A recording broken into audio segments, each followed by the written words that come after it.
بسم اللہ الرحمن الرحیم۔ اختر مورل سٹوریز میں خوش آمدید کہتی ہوں۔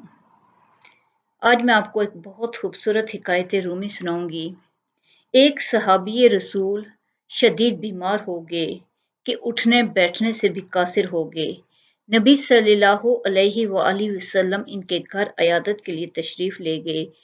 صحابی رضی اللہ تعالیٰ عنہ ان کو دیکھتے ہی خوشی سے نئی زندگی محسوس کی اور ایسا لگا جیسے کوئی مردہ زندہ ہو گیا ہو، اور دل ہی دل میں کہنے لگے کہ اے بیماری تو نے مجھے خوش نصیب کر دیا کہ جس کی بدولت آقائے دو جہاں تشریف لائے ہیں۔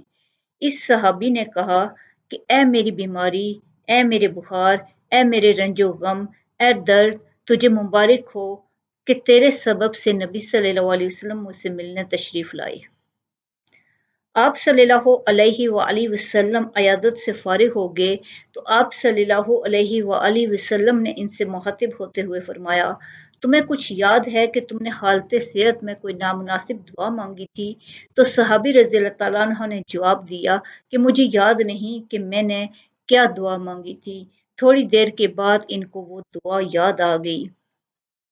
صحابی رضی اللہ تعالیٰ عنہ نے عرض کیا کہ میں نے اپنے اعمال اور کوتاہیوں کے پیش نظر یہ دعا مانگی تھی کہ اے اللہ، جو عذاب عالم آخرت میں مجھے دیں گے وہ عالم دنیا میں ہی مجھے دے دیں، تاکہ عالم آخرت کے عذاب سے میں فارغ ہو جاؤں۔ یہ میں نے بار بار مانگی، یہاں تک کہ میں بیمار ہو گیا اور اس شدید تکلیف سے میری جان بے آرام ہو گئی، اور حالت صحت میں جو میری عبادات تھیں، اذکار تھے، وہ کرنے سے بھی میں معذور ہو گیا۔ برے بھلے اپنے پرائے سب فراموش ہو گئے۔ بس آپ صلی اللہ علیہ وسلم کا اگر روح اقدس نہ دیکھ لیتا تو میرا کام تمام ہو جاتا۔ آپ صلی اللہ علیہ وسلم کی تشریف آوری نے مجھے دوبارہ زندہ کر دیا۔ یہ سن کر نبی صلی اللہ علیہ وآلہ وسلم نے ناراضگی کا اظہار کرتے ہوئے اس سے منع فرماتے ہوئے کہا کہ آئندہ ایسی دعا مت کرنا، یہ آداب بندگی کے خلاف ہے کہ انسان اپنے رب سے عذاب کی طلب کرے، کہ انسان تو ایک کمزور چونٹی کی مانند ہے، اس میں طاقت کہاں کہ آزمائش کا پہاڑ اٹھا سکے۔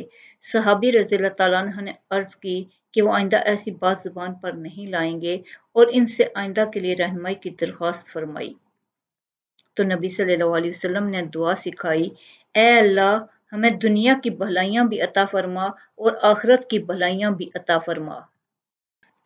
درس حکایت ہے، اللہ کی دی ہوئی نعمتوں کی ناشکری اللہ اور اس کے رسول کی ناراضگی کا سبب ہے اور نامناسب دعا آداب بندگی کے خلاف ہے۔